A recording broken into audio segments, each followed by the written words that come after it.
स्वागत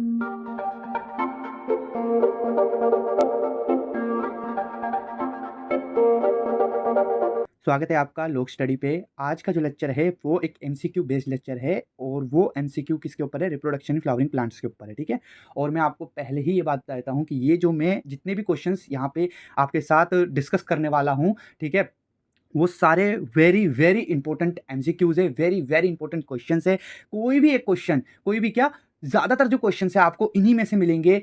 मैं इस पे आपको गारंटी दे सकता हूँ, ठीक है। तो प्लीज़ इस जो ये लेक्चर है इसको कंप्लीटली देखिए। अगर आपने पिछले लेक्चर्स नहीं भी देख रखे हैं तो भी आप एक बार इस लेक्चर को देखिए और एक बार ट्राई कीजिए कि आपसे कितने एमसीक्यूज बनते हैं। जहां भी आपको प्रॉब्लम आती है please go back to the lecture and उसको अच्छे से समझिए कि आपने गलती कहाँ करी, ठीक है। और प्रॉपर नोट्स भी आपको बनाने की जरूरत नहीं, क्योंकि मैंने एमसीक्यूज की एज इट इज लाइन उठा रखी है और जितने भी मैंने एक्स्ट्रा पॉइंट्स बता रखे हैं उन्हें आप एमसीक्यूज में ही सॉरी एनसीईआरटी में ही कहीं साइड में लिख सकते हैं। आपको कोई भी एक्स्ट्रा नोट बनाने की जरूरत नहीं है। हाँ, जहां मुझे लगेगा कि एक एक्स्ट्रा पूरा टॉपिक है जो मुझे आपसे डिस्कस करना चाहिए, इसके बारे में आपको पता होना चाहिए, एमसीक्यू बनता है, वो मैं आपको बोल दूंगा लेक्चर के दौरान ही। लेकिन अभी के लिए जितने भी मैं क्वेश्चन डिस्कस करने वाला हूँ सारे एनसीईआरटी के अंडर ही हैं। तो प्लीज अपनी एनसीईआरटी की बुक साथ में लेके बैठिए। जहां भी आपको डाउट होता है, जहां भी आपको प्रॉब्लम आती है, लगता है ये एक इंपॉर्टेंट क्वेश्चन है, उसको राइट अप कर लीजिए और उसका जो सोल्यूशन उसको लिख लीजिए, ठीक है। बाकी मैं पहले आपको क्वेश्चन दिखाऊंगा, आपको वो क्वेश्चन देखना है, उसका जो भी आंसर बनता है वो आपको कमेंट सेक्शन में लिखना है, ठीक है। उसके बाद मैं आंसर डिस्कस करूंगा, चेक करना आप कि आपका आंसर करेक्ट था या नहीं था, नहीं था तो कहां गलती हुई है, ठीक है। तो चलिए इसी के साथ लेक्चर शुरू करते हैं बिना किसी देरी के।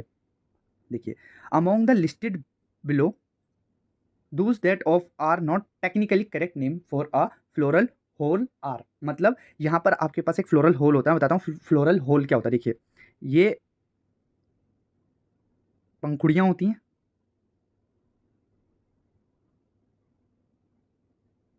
ठीक है। और यहां पर जो ये होते हैं, ये आपने देखा होगा कुछ लिफी स्ट्रक्चर्स होती है जो पंखुड़ियों के नीचे होती है, ठीक है। ये उसकी पेडेंकल होता है जो नीचे जाता है, अटैच होता है। अब यहीं पे क्या होता है, ये मेल पार्ट और ये आपका फीमेल पार्ट, ठीक है। ये कंप्लीट एक होल है। ये तो मैंने सिंगल बनाया, वरना मेल पार्ट्स भी कई सारे होते हैं, ठीक है। ये मैं आपको लेक्चर्स में डिस्कस कर चुका हूँ, फीमेल पार्ट्स भी बहुत सारे होते हैं, ठीक है। ये पूरा एक कंप्लीट फ्लावर है, क्लियर है। अभी तो मैंने एक ही रंग से बना दिया, लेकिन जो आप पिछले लेक्चर देखेंगे उसमें मैंने अच्छे से डिस्कस कर रखा है विद डायग्राम विद फोटोज, ठीक है। अभी के लिए आप ये समझ लीजिए कि ये रंग बिरंगी पंखुड़ियां हैं, ये आपके हरे हरे जो पत्ते होते हैं जो फ्लावर के नीचे होते हैं वो होते हैं, ये मेल पार्ट होता है, और ये जो मैंने बनाया है फीमेल पार्ट्स होते हैं, क्लियर। चलिए आप समझ गए स्ट्रक्चर को। अब आपको बस ये बताना है कि इनमें से कौन सा वो टर्म है जो एक फ्लोरल होल के लिए यूज होगा। एंड्रोशियम, कार्पल, कोरोला और सेपल, ठीक है। आपका ऑप्शन ए है फर्स्ट एंड फोर्थ, बी है थर्ड एंड फोर्थ, सी है थर्ड एंड फोर्थ और डी है फर्स्ट एंड सेकंड, ठीक है। आई होप आपने आंसर लिख लिया होगा। तो अब यहां पर मैं आपको आंसर बताता हूं। इसका आंसर है आपका, देखिए डिस्कस करते हैं। एंड्रोशियम, एंड्रोशियम क्या होता है? एक चीज है, among the term listed below that are those that of are not technically correct, मतलब इनमें से कौन सा टेक्निकली करेक्ट नहीं है फ्लोरल होल के लिए, वो आपको बताना है। अब देखिए एंड्रोशियम, एंड्रोशियम क्या होता है? Group of male part in the flower, ठीक है। मतलब स्टेमेन का जो कलेक्शन होता है उसको एंड्रोशियम बोलते हैं। स्टेमेन क्या होता है? मेल रिप्रोडक्टिव वो पार्ट होता है किसका?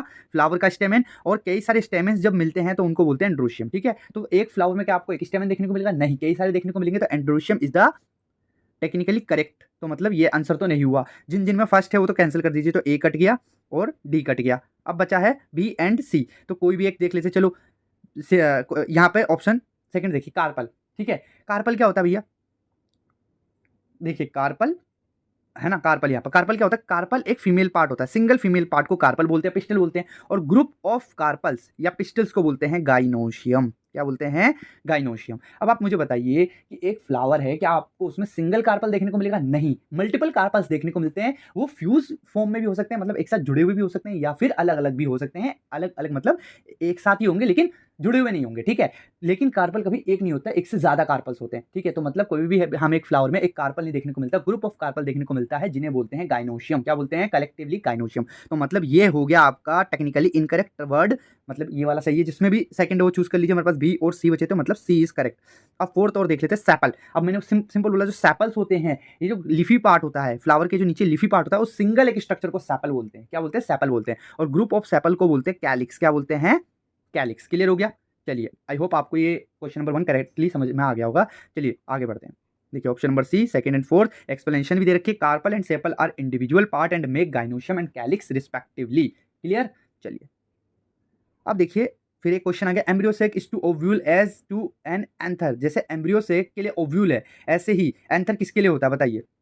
यहाँ पर बोला गया है embryo sac is to ovule as to an anther. जैसे ओव्यूल के लिए एम्ब्रियोसेक, वैसे ही एंथर किसके लिए होता है। तो यहाँ पे आपके ऑप्शन है स्टेमेन के लिए, फिलामेंट के लिए, पोलन ग्रेन के लिए, एंड्रोशियम के लिए। आई होप आपने इसका आंसर दे दिया होगा।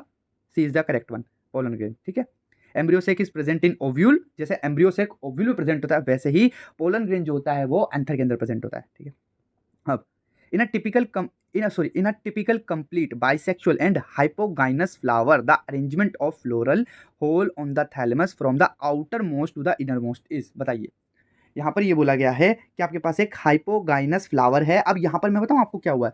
यहाँ पर आपका जो 11th क्लास का जो चैप्टर है जिसमें आपको मॉर्फोलॉजी ऑफ दी प्लांट्स पढ़नी पड़ती है, उसमें हाइपोगाइनस फ्लावर का जिक्र है। अब सोचिए, वहाँ से sexual production in flowering plant को लिंक कर दिया इस क्वेश्चन के थ्रू। ठीक है, तो आपको बताना है एक बाइसेक्सुअल फ्लावर है और एक हाइपोगाइनस फ्लावर है।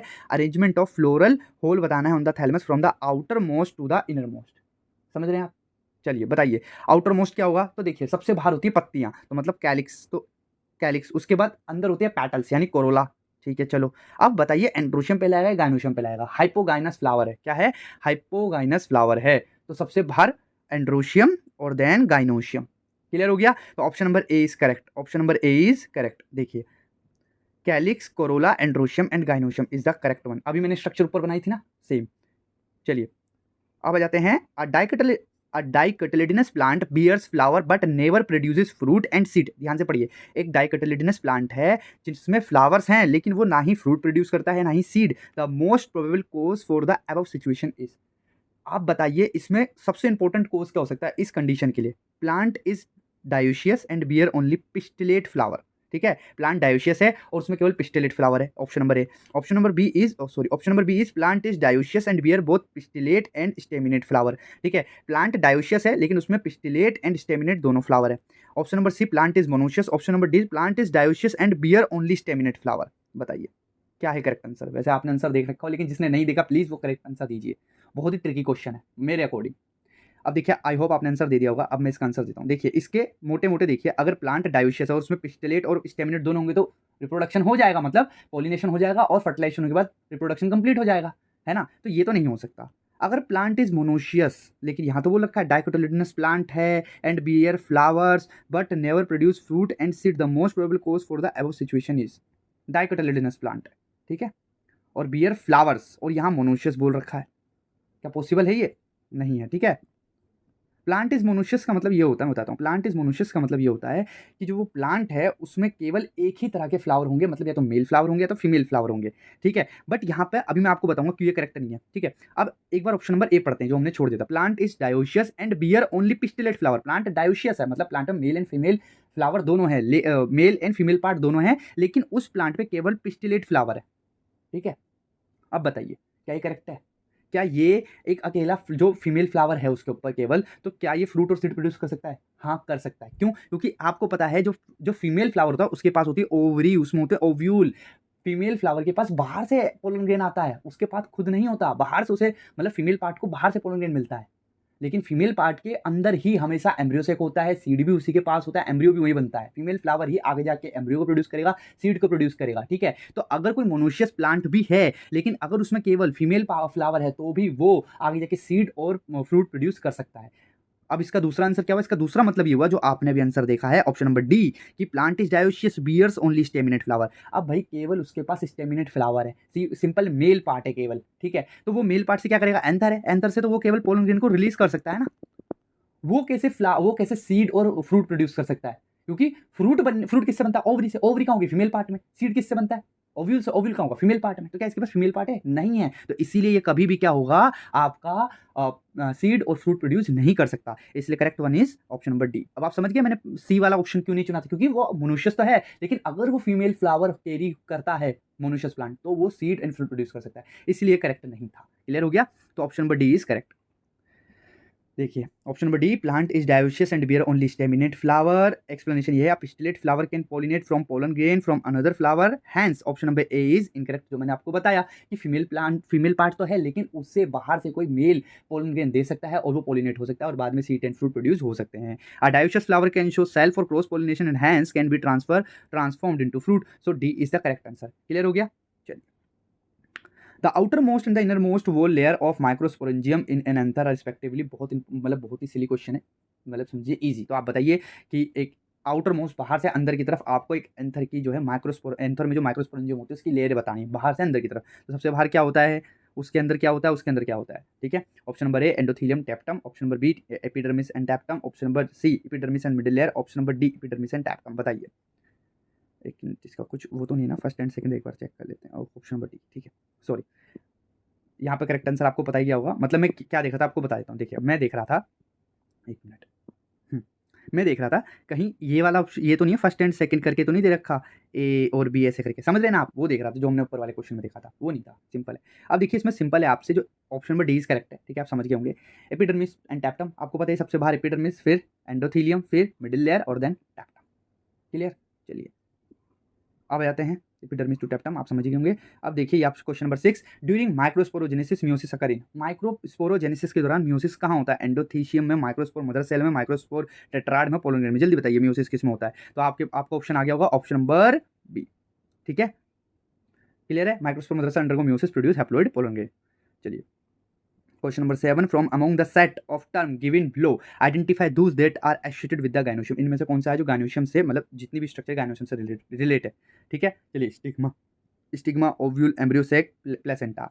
B thalamus, pistil, style, ovary ovule, ठीक है। C ovule, ovary, embryo sac, tapetum, ठीक है। And D ovule, stamen, ovary, embryo sac.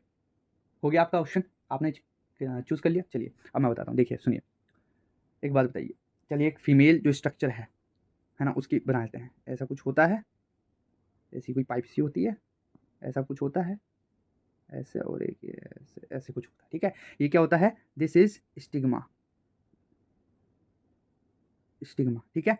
This is style, this is ovary, ये जो मैंने बनाई है, ठीक है। और this is placenta and this is integumented ovule. अब देख लीजिए इनमें से कौन सी स्ट्रक्चर आपको किसमें देखने को मिल रही है। ऑप्शन नंबर ए देखते हैं, स्टिग्मा था ओव्यूल था एम्ब्रियोसेक था, प्लासेंटा था। चलो ये तो है। Option number b thalamus, pistil, style, ovule, क्या ये था?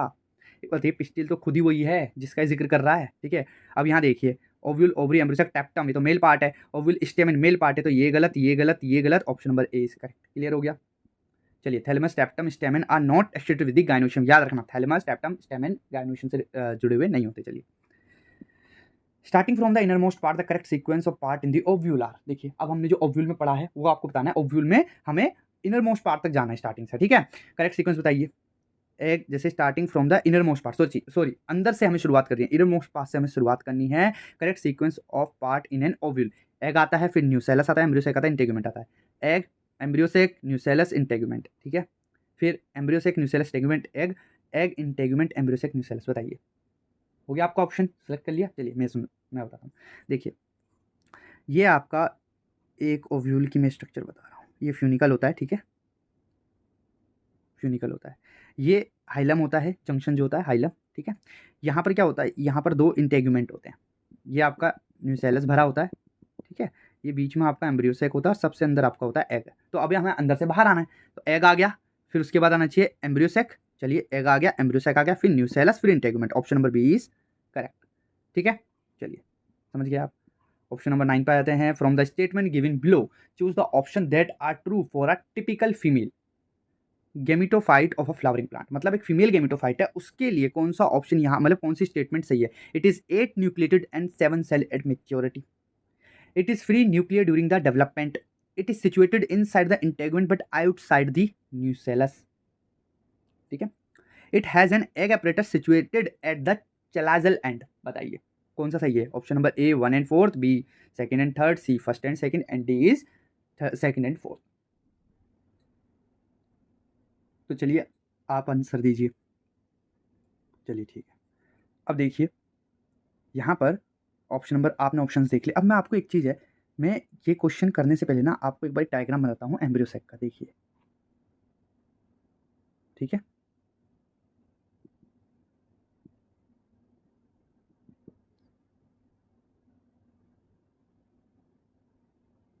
चलिए, अब आपको पता है ये क्या-क्या है, फिर मैं बताता हूँ। ये एंटीपोडल सेल्स है, ये सेंट्रल सेल है सबसे बड़ी वाली, ये एग है, ये सिनर्जिड है, यहाँ पे आपके फिलीफॉर्म बन गया, ठीक है? और इस कंप्लीट को हम बोलते हैं एग एपरेटस, क्लियर? और ये 2 पोलर न्यूक्लियाई, क्लियर? चलिए, आप समझ गए, आपने स्ट्रक्चर देख ली। अब यहाँ पर मैं आपको जो बताने वाला हूँ, वो ये था कि देखिए, उसमें आपको 7 सेल देखने को मिली कि नहीं मिली? 1 सेंट्रल सेल, 3 एंटीपोडल 4, 2 सिनर्जिड 5 और 1 एग सेल 6, ठीक है? 1 मिनट सॉरी, 1 सेंट्रल सेल और 3 एंटीपोडल 4, ठीक है? 2 सिनर्जिड 6 और 1 एग सेल 7, टोटल 7 सेल होगी। अब 7 सेल है तो 7 न्यूक्लियाई होंगे। फिर ये 8 क्यों? क्योंकि जो सेंट्रल सेल है उसके पास 2 पोलर न्यूक्लियाई है, इसलिए टोटल 8 न्यूक्लियाई हो गए, ठीक है? तो 7 सेल्ड 8 न्यूक्लियाई कंडीशन होगी, तो मतलब फर्स्ट इज करेक्ट, पहला करेक्ट है। दूसरा बोल रहा है it is free nuclear during the development, development के दौरान जब एम्ब्रियो सैक बनता है उस दौरान वो फ्री न्यूक्लियर कंडीशन में होता है। क्या ये सही है? ये सही है, बताता हूँ मैं कैसे। देखिए, आपने देखा होगा एक एमएमसी होता है, मेगा स्पोर मदर सेल, ठीक है? मेगास्पोर मदर सेल होती है। मैं आपको यहाँ पे शॉर्ट में बताता हूँ। मेगास्पोर मदर सेल होती है, वो डिवाइड करती है, 2 सेल बनती है, मियोसिस 1, मियोसिस होता है 2 जिसमें 4 सेल बनते हैं और 3 डिजनरेट कर जाती है और एक ही बचती है जो कि होती है आपकी सिलेक्टेड वन। उसी एग में क्या होता है, एक न्यूक्लिया होता है, वो न्यूक्लिया डिवाइड करके 2 बनाता है। फिर अब ये सेल डिवाइड नहीं कर रही, अभी ये इस सेल के अंदर फ्री न्यूक्लियर डिवीजन हो रहा है कंटिन्यूअसली। ये पहला हो गया, ये हो गया आपका M1 पहला माइटोसिस, ये M2 दूसरा माइटोसिस, तो 2 से 4, तीसरा माइटोसिस जब होगा तो 4 से कितनी बचेंगी, 2 से 4, 4 से 2 2 4 2 6 तो 8, ठीक है? गिनिए, 4 4 8, ठीक है? 8 बन गई। हमें इतनी चीज़ तो 3 बार माइटोसिस होगा, 3 यहाँ पर आपके 3 बार माइटोसिस के बाद यहाँ पर आपको 8 न्यूक्लियर कंडीशन देखने को मिल गई। अब ये न्यूक्लियाई अरेंज होंगे और आपको एक एम्ब्रियो सैक दे देंगे जो मैंने अभी आपको बना के दिखाया था। क्लियर हो गया? तो देखिए, शुरुआत में क्या होता है, free nuclear during development, development के दौरान जो आपका एम्ब्रियो सैक होता है फ्री न्यूक्लियर कंडीशन में होता है, ये सही है। क्लियर हो गया? मतलब फर्स्ट एंड सेकंड सही है। अब फर्स्ट एंड सेकंड देख लेते हैं, ऑप्शन नंबर सी में है, मतलब दिस इज करेक्ट वन, ठीक है? पर थर्ड एंड फोर्थ भी पढ़ते हैं। It is situated inside the integument, सही बात है, एम्ब्रियो सैक इंटेगुमेंट के अंदर ही तो होता है ओव्यूल में, लेकिन आउटसाइड द न्यूक्लियस नहीं, वो इनसाइड द न्यूक्लियस होता है, न्यूक्लियस उसको घेरे रखता है, वो न्यूक्लियस को नहीं घेरता। मतलब बता देता हूँ कि ये आपका क्या होता है, ये आपका ओव्यूल होता है ऐसा कुछ, ठीक है? अब ये इंटेगुमेंट हो गए, ये न्यूसेलस हो गया और ये एम्ब्रियो सैक हो गया। देखिए, सबसे अंदर कौन है, एम्ब्रियो सैक, फिर न्यूसेलस, फिर इंटेगुमेंट। तो किसके अंदर है भाई, इंटेगुमेंट और न्यूसेलस के अंदर ही तो एम्ब्रियो सैक है। समझ गए आप? चलिए, अब मतलब ये वाला ऑप्शन गलत था। उसके बाद third, it has an egg apparatus, सही बात है, सिचुएटेड एट चलाजा लैंड, ये गलत है। जो एग एपरेटस होता है ना आपका, जहाँ पे 2 सिनर्जिड और एक एग सेल होती है, फिलीफॉर्म एपरेटस होता है, ये माइक्रोपाइलर एंड पे होते हैं। कहाँ होते हैं, माइक्रोपाइलर एंड पे। क्लियर हो गया? चलिए, ऑप्शन नंबर सी। अब आ जाते हैं ऑप्शन नंबर डी पे, autogamy can occur in chasmogamous flower. एक होते हैं क्लिस्टोगेमस फ्लावर जो क्लोज फ्लावर होते हैं, एक होते हैं चैस्मोगेमस फ्लावर जो ओपन फ्लावर होते हैं। तो ये बोल रहा है autogamy can occur in chasmogamous flower, chasmogamous flower में ऑटोगेमी हो सकती है if pollen mature before maturity of ovule. Option number B, ovule mature before maturity of sorry pollen, both pollen and ovule mature simultaneously, both anther and stigma are of equal length. बताइए which one is correct, किस condition में autogamy होगा? Autogamy मतलब एक तरह से self pollination, ठीक है? यहाँ पर जिटोनोगेमी और आपका जो है ऑटोगेमी की बात हो रही है जो कि सेल्फ पॉलिनेशन के अंदर आती है। बताइए किस केस में होगा भाई? अगर पोलन मैच्योर हो जाएगा, आपने ऑप्शन मतलब वो कर लिया, करेक्ट टिक कर लिया। चलिए अब मैं बताता हूँ, पोलन अगर मैच्योर हो गया ओव्यूल से पहले तो क्या, मान लो लैंड भी कर गया किसके ऊपर, स्टिग्मा के ऊपर, पर वो तो मैच्योर ही नहीं है ना, तो केमिकल डायलॉग हो ही नहीं पाएंगे और वायबिलिटी कम होने की वजह से, या जब तक वायबिलिटी होगी तब तक जिएगा, उसके बाद मर जाएगा, फिर फायदा क्या? नहीं हो पाया ना पॉलिनेशन कंप्लीट, ठीक है? लैंड होने सॉरी पोलन पिस्टन इंटरेक्शन तो हो ही नहीं पाया, तो मतलब कोई फायदा नहीं हुआ पॉलिनेशन का, ठीक है? Ovule mature before maturity of pollen, इसका उल्टा ले लीजिए, अगर पोलन मैच्योर नहीं है और ओव्यूल मैच्योर हो गया तो क्या फायदा, अब अभी भी केमिकल डायलॉग नहीं हो पाएंगे, ठीक है? Both pollen and ovule mature simultaneously, this one is correct. भैया दोनों एक साथ मैच्योर होने चाहिए, ठीक है? तभी जब पोलन लैंड करेगा ओव्यूल के ऊपर तभी कुछ काम बन पाएगा। और अगर स्टिग्मा और एंथर अगर सेम इक्वल लेंथ के हुए, मान लीजिए जैसे कि देखिए मैं बनाता हूँ, ये आपके पास पोलन, ये आपके पास स्टिग्मा। अब बताइए, ये लैंड करेगा तो नीचे जाएगा ना, सारे पोलन के, अगर एंथर फटेगा तो नीचे जाएंगे, क्या इस पर लैंड हो पाएंगे? हवा मतलब क्या इन्हें ऐसे बहा के ले जाएगी?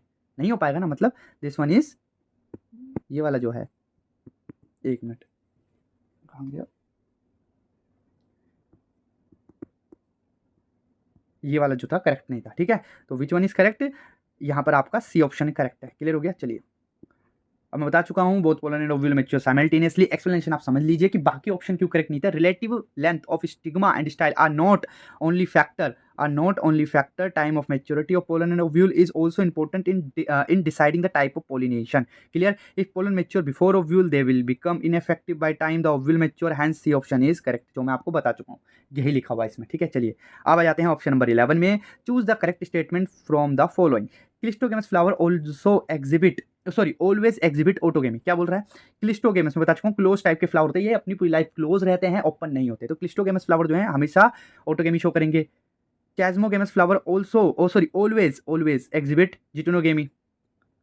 Option number C, cleistogamous flower exhibit both autogamy and geitonogamy. Chasmogamous flower never exhibit autogamy, which one is correct? हो गया आपका। देखिए अब ऑप्शन ध्यान से पढ़ते हैं। क्लिस्टोगेमस जो क्लोज टाइप के जो फ्लावर होते हैं, क्या उसमें हमेशा ऑटोगेमी ही होगा? यस, तो ये तो करेक्ट है, कंप्लीटली करेक्ट है। ठीक है, दूसरा ऑप्शन देख लेते हैं। चैज्मोगेमस फ्लावर ऑलवेज, क्या लिखा हुआ? Always exhibit geitonogamy. ऐसा तो जरूरी नहीं है, जीनोगेमी भी तो शो कर सकता है ना। ठीक है, तो ऑलवेज हमेशा जिटोनोगेमी शो करे ये जरूरी नहीं है, तो ये करेक्ट नहीं है। ठीक है, उसके बाद क्लिस्टोगेमस फ्लावर, क्लिस्टोगेमस मतलब क्लोज टाइप का ऑटोगेमी तो शो करेगा, लेकिन क्या जिटोनोगेमी शो करेगा? नहीं, ये भी करेक्ट नहीं है। ठीक है, चैज्मोगेमस फ्लावर नेवर एग्जिबिट ऑटोगेमी, क्या ऐसा हो सकता है? ऐसा नहीं भाई, चैज्मोगेमस फ्लावर जो है भले ही ऑटोगेमी शो ना कर पाए, लेकिन चैज्मोगेमस फ्लावर जो ओपन टाइप के जो फ्लावर होते हैं वो कम से कम जिटोनोगेमी तो शो कर सकते हैं ना। मतलब एक फ्लावर से दूसरे फ्लावर पे पॉलिनेशन तो हो सकता है ना, तो मतलब ये भी इनकरेक्ट हो गया। तो option number A is correct. Clear हो गया? मैंने एक्सप्लेनेशन भी आपको दे दी, फिर भी पढ़ देता हूँ। Cleistogamous flower do not open at all and thus entry of pollen from anther flower is not possible, hence cleistogamous flower also always exhibit autogamy. पता नहीं क्या हो गया आज, ऑल्सो निकल रहा है। चलिए 12. A particular species of plant produce light, non-sticky pollen in large number and its stigma are not long and feathery. These modification facilitate pollination by, देखिए बहुत ही ट्रिकी क्वेश्चन है, अब जिस बच्चे ने केयरफुली पढ़ा होगा वो इस क्वेश्चन को करेक्ट कर पाएगा। ठीक है, ट्राई कीजिए आप। एक पर्टिकुलर स्पीसीज होती है प्लांट की जो कि लाइट, बहुत ही हल्के, non sticky pollen in large number वो रिलीज करती है। ठीक है, नॉन स्टिकी पोलन है, लार्ज नंबर में रिलीज कर रही है, और उसका स्टिग्मा लॉन्ग है एंड फैदरी है। ठीक है, क्या बोला? नॉन स्टिकी पोलन है। ठीक है, और जो ये तो देखिए मेल पार्ट की बात हो गई कि जो पोलन है produce light and sticky, non sticky pollen, light और नॉन स्टिकी पोलन प्रोड्यूस की है। और जो स्टिग्मा जो फीमेल पार्ट है वो लॉन्ग है और फैदरी है, पंखों के समान है। तो दिस मॉडिफिकेशन किस पॉलिनेशन में देखने को मिलता है? इंसेक्ट के द्वारा, वाटर के द्वारा, या विंड के द्वारा, या किसी भी एनिमल के द्वारा करने वाले पॉलिनेशन में? बताइए। आई होप आपने करेक्ट आंसर चूज कर लिया। इसका करेक्ट आंसर है विंड पॉलिनेशन। ठीक है, देख लीजिए। लाइट, देखिए लाइट रहेंगे तभी पोलन जो होंगे एयर करंट में फ्लो कर पाएंगे, नॉन स्टिकी होंगे तभी डस्ट पार्टिकल से नहीं चिपकेंगे और हैवी होंगे नहीं। ठीक है, मतलब नॉन स्टिकी है और लाइट है तभी एयर करंट में इजीली ट्रैवल कर पा रहे हैं, इजीली फ्लो कर पा रहे हैं। अब जो आपका जो स्टिग्मा है, जो फीमेल पार्ट है फ्लावर का, जो स्टिग्मा है, अगर वो फैदरी है, पंखों के समान है, तो वो इजीली नॉन स्टिकी पोलन को कैच कर लेगा एयर करंट में से, और पोलिनेशन हैपेंस, मतलब हो जाएगा। क्लियर हो गया? अब from the among the situation given below choose the one that prevent both autogamy and geitonogamy. बहुत इंपॉर्टेंट क्वेश्चन है, इनमें से कोई आपको एक ऑप्शन चुनना है जिससे ऑटोगेमी एंड जिटोनोगेमी दोनों कंप्लीटली क्या हो जाए? प्रिवेंट हो जाए। Monoecious plant bearing unisexual flower, पहला ऑप्शन, ये मोनोशियस प्लांट है और केवल उसमें यूनिसेक्सुअल फ्लावर है। ठीक है, dioecious plant bearing only male और फीमेल फ्लावर। चलिए, monoecious plant with bisexual flower, monoecious plant है लेकिन उसमें जो है बाइसेक्सुअल फ्लावर है। ठीक है, dioecious plant with bisexual flower, कौन सा करेक्ट है? अब देखिए एक एक आपने ऑप्शन क्लिक कर लिया। चलिए अब मैं आता हूं। ठीक है, अब देखिए monoecious plant bearing unisexual flowers, unisexual मतलब एक ही सेक्स के जो फ्लावर होंगे अगर मोनोशियस प्लांट में हुए, ठीक है, मोनोशियस प्लांट है उसमें एक ही सेक्स के फ्लावर्स हुए, क्या होगा? ऑटोगेमी तो हो ही नहीं पाया। और जिटोनोगेमी के लिए एक प्लांट होना चाहिए, उसके दो डिफरेंट फ्लावर्स होने चाहिए। ठीक है, मैं फिर से बोलता हूँ, एक प्लांट होना चाहिए, उसके दो डिफरेंट फ्लावर्स होने चाहिए। ठीक है, तब जिटोनोगेमी हो पाता है। लेकिन यहाँ तो जो प्लांट है उसमें सारे फ्लावर यूनिसेक्सुअल है, तो मतलब ये दोनों को प्रिवेंट कर रहा है। चलिए दूसरा आते हैं। डायोशियस प्लांट है बियरिंग ओनली मेल और फीमेल फ्लावर। भाई डायोशियस तो हो गया ना प्लांट, और बियरिंग ओनली मेल और फीमेल फ्लावर। अब बताइए। दूसरा, monoecious plant with bisexual flower, इसमें तो कंडीशन बन गई, और dioecious plant with bisexual flower, इसमें भी वही कंडीशन बन गई कि बाइसेक्सुअल फ्लावर है तो जिटोनोगेमी तो हो सकता है। ठीक है, और डायोशियस प्लांट है, ठीक है, और बाइसेक्सुअल फ्लावर है, इसमें भी ऑटोगेमी जिटोनोगेमी हो सकता है। मतलब इन दोनों में अगर बाइसेक्सुअल फ्लावर है, इसमें तो देखो ऑटोगेमी हो जाएगा और जिटोनोगेमी हो जाएगा, और इसमें अगर बाइसेक्सुअल फ्लावर है तो इसमें ऑटोगेमी भी हो जाएगा और जिटोनोगेमी, दोनों पॉसिबल है। और डायोशियस प्लांट है बियरिंग ओनली मेल और फीमेल फ्लावर, केवल उसमें डायोशियस प्लांट है और उसमें मेल और फीमेल फ्लावर दोनों है, ठीक है, दोनों है, अलग अलग है लेकिन, ठीक है। तो क्या इसमें हो पाएगा? इसमें भी हो पाएगा, क्या जिटोनोगेमी हो जाएगा। तो option number A is correct, option number A बच रहा हमारे पास। देखिए, autogamy can happen in case of bisexual flower, ये मैं पता है। Geitonogamy can happen in case of dioecious plant bearing only male और female flower, hence option A is correct, मैं आपको बता चुका हूँ। चलिए ऑप्शन नंबर 14 पे आते हैं। In a fertilized embryo sac the haploid, diploid and triploid structure. देखिए फिर से एक इंपॉर्टेंट और इजी क्वेश्चन है ये, बस अगर आपको एम्ब्रियो सेक का स्ट्रक्चर याद है तो आप बता देंगे। बताइए, एक फर्टिलाइज्ड एम्ब्रियो सेक है, उसमें हैप्लॉइड, डिप्लॉइड, ट्रिप्लॉइड स्ट्रक्चर कौन सी है? हैप्लॉइड देखिए, सिनर्जिड हैप्लॉइड होती है, जाइगोट हैप्लॉइड होती है, प्राइमरी एंडोस्पर्म न्यूक्लियस हैप्लॉइड होता है। बताइए इसमें से कौन सा ऑप्शन करेक्ट है? ए बी सी डी, पढ़ लिया? चलिए अब मैं बताता हूँ। देखिए क्या बोला है कि एम्ब्रियोसेक है, फर्टिलाइज्ड एम्ब्रियोसेक है। क्या है? फर्टिलाइज्ड एम्ब्रियोसेक है, तो उसमें बताना हैप्लॉइड, डिप्लॉइड, ट्रिप्लॉइड स्ट्रक्चर। देखिए जो सिनर्जिड है वो हैप्लॉइड होता है। चलिए यहाँ पर मैं स्ट्रक्चर ही बनाता हूँ। ये आपका एम्ब्रियोसेक और ये 3 एंटीपोडाल सेल। देखिए एम्ब्रियोसेक तो पूरा हैप्लॉइड है, ये आपको पता ही है। तो जितनी भी स्ट्रक्चर्स उसके अंदर होंगी वो सारी कैसी होंगी? हैप्लॉइड होंगी। तो सिनर्जिड भी हैप्लॉइड, एग भी हैप्लॉइड, एंटीपोडाल सेल्स भी हैप्लॉइड। इवन जो सेंट्रल सेल है वो N+N प्लॉइड ही रखती है, ठीक है। चलिए अब आ जाते हैं। देखिए बताइए भाई, फर्टिलाइज्ड है, अगर फर्टिलाइज्ड है तो जो सिनर्जिड है वो क्या होती है? हैप्लॉइड है, ये मैं बता चुका हूँ। चलिए सिनर्जिड हैप्लॉइड हो गया। अब जाइगोट, जाइगोट तो डिप्लॉइड स्ट्रक्चर होती है, ये पता है आपको, है ना। एंटीपोडाल, सिनर्जिड, पोलर न्यूक्लियाई, N+N, मतलब पोलर न्यूक्लियाई डिप्लॉइड नहीं है। सिनर्जिड हैप्लॉइड, एंटीपोडाल हैप्लॉइड, तो option number b c d ये तीनों गलत है। ऑप्शन नंबर ए ही करेक्ट है कि सिनर्जिड हैप्लॉइड, जाइगोट डिप्लॉइड और primary endosperm nucleus is triploid. और वैसे भी अगर आप ध्यान से पढ़ेंगे तो ए और बी, ए और सी में ही एम्ब्रियो पेन था, प्राइमरी एंडोस्पर्म न्यूक्लियस, तो आप इन दोनों में से कोई एक ऑप्शन चुन सकते थे, ठीक है। चलिए option number A correct, A correct था, मैं बता चुका हूँ। चलिए आ जाते हैं इस पे ऑप्शन नंबर क्वेश्चन नंबर 15 पे। In an embryo sac the cells that degenerate after fertilization are. बताइए ऐसी एम्ब्रियोसेक में, फिर से एक इंपॉर्टेंट, और ये मैं बता रहा हूँ ये पूछा नहीं गया है, ये पूछा मतलब जब तक मैं नहीं दे रहा था और उसको क्वालिफाई करने के बाद मैंने तो नहीं देखा कि ये पूछा गया, फिर भी हो सकता है आया हो, मेरी नज़र से चूक गया हो, पर बहुत इंपॉर्टेंट क्वेश्चन है और प्लीज़ मान के चलिए बच्चे मिस कर सकते हैं इसको। बताइए क्योंकि पढ़ते समय इतना ध्यान नहीं रहता है, कभी कभी हम जब लगा रहे होते हैं और मतलब जब हम एमसीक्यूज कर रहे होते हैं तो कभी कभी हमसे सिली मिस्टेक हो जाती है। In an embryo sac the cells that degenerate after fertilization. बताइए फर्टिलाइजेशन के बाद कौन सी सेल्स हैं जो डीजनरेट हो जाती है? सिनर्जिड प्राइमरी एंडोस्पर्म सेल, क्या ये डीजनरेट होती है? सिनर्जिड एंटीपोडल सेल्स, क्या ये डीजनरेट होती है? एंटीपोडल प्राइमरी एंडोस्पर्म सेल या एग या एंटीपोडल सेल? अब देखिए मैं आपको एक बता देता हूँ। देखिए ये जो एग सेल, ये जो एम्ब्रियोसेक होता है, जब पोलन ट्यूब एंटर करती है ना, तो एक सिनर्जिड से करती है और उस सिनर्जिड को वो तबाह कर देती है, नष्ट कर देती है, ठीक है। और एंटीपोडाल सेल्स भी फर्टिलाइजेशन के बाद डीजनरेट हो जाते हैं। तो जहां एंटीपोडाल सेल्स है वो तो करेक्ट है, ठीक है। अब यहां बात आती है प्राइमरी एंडोस्पर्म सेल की, यानी कि इसकी, क्या ये डिजनरेट होता है? नहीं, ये डिजनरेट नहीं होता है, कन्वर्ट हो जाता है प्राइमरी एंडोस्पर्म, सॉरी हाँ, मैंने क्या बोला, ये सेंट्रल सेल था और सेंट्रल सेल जो है वो कन्वर्ट हो जाता है प्राइमरी एंडोस्पर्म सेल में। तो ये कहाँ से डिजनरेट होगा फर्टिलाइजेशन के बाद? ये डिजनरेट नहीं होता। तो डिजनरेट दो ही सेल्स होती हैं, सिनर्जिड एंड एंटीपोडल। तो option number b is correct, ठीक है। Pen provide food and growing embryo. भाई फर्टिलाइजेशन के बाद जो सेंट्रल सेल है वही तो पेन बना और वही आगे जाके एम्ब्रियो को नरिशमेंट देगा, तो वो कहाँ से डिजनरेट हो जाएगा? वो नहीं होगा। और एक फर्टिलाइज होता है तो वो कहाँ से डिजनरेट होगा? तो बची हुई दो स्ट्रक्चर, सिनर्जिड और एंटीपोडल सेल, तो यही दो जो है डिजनरेट होती हैं। क्लियर? चलिए अब option question number 16, while planning for an artificial hybridization program involving dioecious plant which of the following step would not be relevant. फिर से बोलता हूँ, एक डायोसियस प्लांट है आपके पास, ठीक है, डायोसियस प्लांट है, ठीक है, जिसमें मेल एंड फीमेल पार्ट दोनों है। अब इनमें से कौन सी स्टेप नहीं करनी है? बेगिंग ऑफ फ्लावरिंग प्लांट नहीं, फ्लावरिंग पार्ट नहीं करना, फीमेल फ्लावर का नहीं करना बेगिंग, या फिर डस्टिंग ऑफ पोलन और स्टिग्मा नहीं करना है, या इमेस्कुलेशन नहीं करना, या कलेक्शन ऑफ पोलन नहीं करना?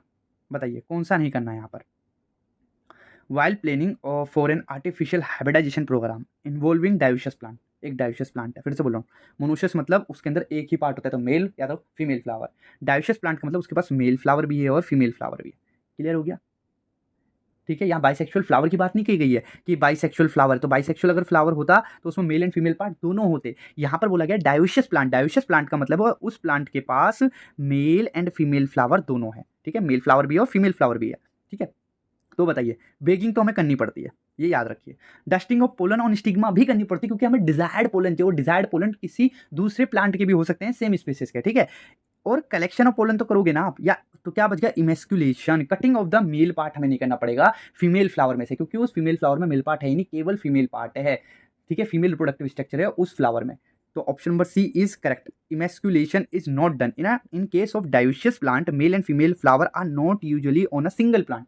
मेल और फीमेल फ्लावर जो है एक सिंगल प्लांट में नहीं होते, hence emasculation may not be necessary in a certain case. या फिर मैं आपको और इजी वे में बताऊं तो देखिए डायोसियस प्लांट है, मैं बता चुका हूं कि ये डायोसियस प्लांट होता है आपका, ठीक है। अब मान लीजिए ये प्लांट है, अब इसमें एक फ्लावर हो गया मेल और एक फ्लावर हो गया फीमेल। तो फीमेल फ्लावर में हमें क्या है, सारा प्रोसेस करना, हम इसकी बेगिंग भी करेंगे, हम इसके ऊपर डस्टिंग भी करेंगे, और डस्टिंग के लिए हमें पोलन ग्रेन को कलेक्ट भी करना पड़ेगा। लेकिन मेल फ्लावर का कोई यहाँ पर रोल है नहीं है। और फीमेल फ्लावर में से जब बाइसेक्सुअल फ्लावर होता है ना, उसमें से जब हम मेल पार्ट को कट करते हैं उसे बोलते हैं एमेस्कुलेशन। मेल पार्ट को जब हम अलग करते हैं फीमेल फ्लावर में से, बाइसेक्सुअल फ्लावर में से जब मेल रिप्रोडक्टिव पार्ट को कट करके अलग करते हैं उसको एमेस्कुलेशन बोलते हैं। तो यहाँ तो डाइसेक्सुअल प्लांट है तो एमेस्कुलेशन की यहाँ नीड नहीं है, समझ गए।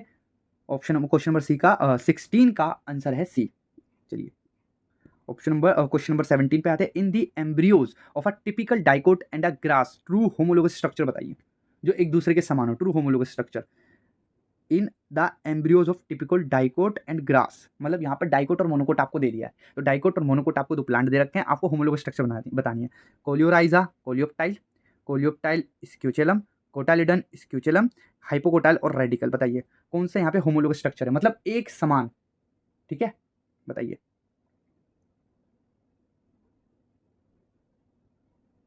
हो गया आपका। चलिए मैं आपको बताता हूँ, देखिए अब जो स्क्यूटेलम होता है, जो स्क्यूचेलम होता है, स्क्यूचेलम क्या होता है, ये सिंगल कोटालिडन होता है, ठीक है, सिंगल कोटालिडन होता है और उसी को स्क्यूचेलम बोलते हैं, ठीक है। और रही बात प्लूम्यूल की, तो प्लूम्यूल को कोलियोप्टाइल बोलते हैं।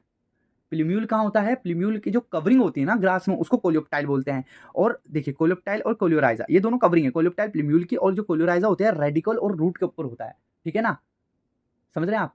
और मैं आपको बताऊं, देखिए हाइपोकोटाइल और इपिकोटाइल दो स्ट्रक्चर होती है। जो प्लूम्यूल की जो ऊपर वाली स्ट्रक्चर होती है उसे इपिकोटाइल बोलते हैं, और जो नीचे वाली स्ट्रक्चर होती है जहाँ पर रूट और रेडिकल होते हैं उसे हाइपोकोटाइल बोलते हैं। तो हाइपोकोटाइल कोलियोराइजा से रिजेंबल करता है और प्लूम्यूल इपिकोटाइल से रिजेंबल करता है।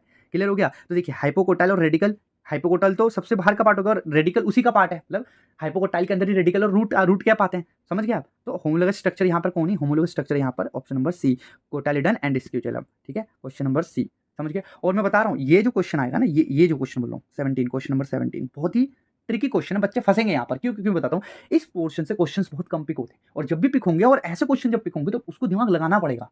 लिखा नहीं कि लिखा हुआ तो हमने टिक कर दिया कि भैया जो सिंगल कोटालिडन होता है उसको स्क्यूटेलम बोलते हैं। यहाँ पर देखिए आपसे खेला गया होमोलोगस स्ट्रक्चर बताइए। अब जिसको पता वो होमोलोगस स्ट्रक्चर क्या है वही इस ऑप्शन को ग्रैब कर पाएगा, वरना वो यहाँ कंफ्यूज कर जाएगा। क्लियर हो गया। चलिए question number 18। The phenomena observed in some plants wherein parts of the sexual part is used for forming embryos without fertilization is called। देखिए मैंने क्या बोला, फिनोमेना बताइए। कुछ प्लांट में ऐसे फिनोमेना देखे गए जिनमें सेक्सुअल पार्ट यूज किए जाते हैं फॉर फॉर्मिंग एम्ब्रियोज, एम्ब्रियोज बनाने विदाउट फर्टिलाइजेशन के। बताइए एम्ब्रियोज बनाने, यहाँ पर फ्रूट नहीं बनाना है, एम्ब्रियो का मतलब समझ रहे हैं ना आप। तो बताइए यहाँ पर ऑप्शन है parthenocarpy, apomixis, vitro propagation, sexual production. और बिना विदाउट फर्टिलाइजेशन के तो सेक्सुअल प्रोडक्शन कट गया, ठीक है। बताइए और पार्थेनोकार्पी फ्रूट के लिए होती है, तो कौन बचा, एपोमिक्सिस। क्लियर हो गया। ऑप्शन नंबर 18 का P. When seed are produced without fertilization, this phenomenon is called apomixis. In parthenocarpy, seed are not produced, which means embryos are not produced in parthenocarpy. Hence, the option B is correct. Question number 19. In a flower, if the megaspore mother cell forms megaspore without undergoing meiosis, फिर से बोल रहा हूँ, if in a flower, एक flower है, if the megaspore mother cell form megaspore, वो megaspore बना रहे हैं बिना meiosis के, and if one of the megaspore develop into an embryo sac, its nuclei would be, बताइए कोई भी मेगास्पोर, कोई भी, जैसे कि मैं बताता हूँ, ये बोल रहा है एक मेगास्पोर मदर सेल है, उसने मियोसिस नहीं करा, उसने माइटोसिस करा, तो दो मेगास्पोर बन गए, ठीक है। और इन दोनों की हैप्लोइडी क्या होगी, 2n होगी, क्या होगी, 2n होगी। And if one of them, मान लीजिए ये वाला, if one of them megaspore develop into an embryo sac, its nuclei would be, उसके जो न्यूक्लियाई होंगे उसकी प्लोइडी क्या होगी, हैप्लोइड होगी, डिप्लोइड होगी, a few haploid and a few diploid with varying ploidy. बताइए मैंने बताया ना, बी डिप्लोइड, क्योंकि यहाँ पर मेगास्पोर मदर सेल में क्या हो रहा है, मियोसिस नहीं हो रहा, माइटोसिस हो रहा है, ठीक है। B diploid. क्लियर हो गया। Since no meiosis takes place so no change in diploidy will takes place, तो 2n का 2n रहेगा। मेगास्पोर मदर सेल 2n होता है, तो उससे जो बने हुए मेगास्पोर है वो भी 2n होंगे, और उनसे जो स्ट्रक्चर बनेंगी वो भी 2n यानी कि डिप्लोइड रहेंगे। अब last question is the question number 20। The phenomena wherein the ovary develop into a fruit without fertilization. आपको पता है इसका आंसर, लगा लिया, पार्थेनोकार्पी, ठीक है। तो थैंक यू आज के लेक्चर को पूरा देखने के लिए, जिसने पूरा देखा है, ठीक है। आई होप आप सीरियस हैं। तो ऐसे ही और लेक्चर्स मैं अगले चैप्टर्स पे लाऊंगा, फिर हम उनके एमसीक्यूज करेंगे। तो उसके लिए सब्सक्राइब कीजिए और ज़्यादा से ज़्यादा अपने दोस्तों में शेयर कीजिए, ठीक है। और यहाँ पर कुछ भी पेड नहीं है, सब कुछ फ्री है, सारे लेक्चर्स फ्री हैं, ठीक है। और अगर आपको इसकी PDF चाहिए तो आप मुझे बोल सकते हैं, मैं आपको इसकी PDF भी प्रोवाइड करा दूँगा। तब तक के लिए पढ़िए। जय हिंद, जय भारत।